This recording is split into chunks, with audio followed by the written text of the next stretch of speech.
Good morning mga kasibuana. Halos tapos na sila kuya mag-prepare at si dada para sa pag-alis. Ayan, magpapalaro muna kami ng batang Cebuana kay Max Max. Ayan, bihis na si kuya. Hello mga kasibuana.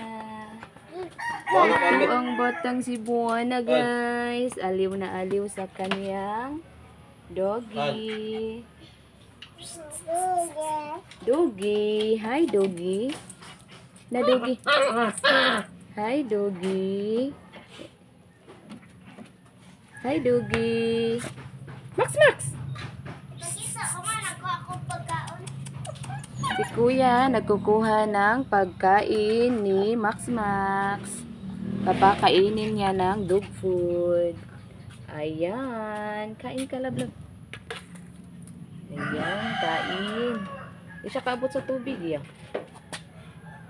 Isog to ganun, anak. Ganyan. Balihan na, lab. Ayan, uhaw na uhaw si Max Max. Kain, lab. Aliw na aliw yan. Aliw na aliw yan. Ayan. Ah.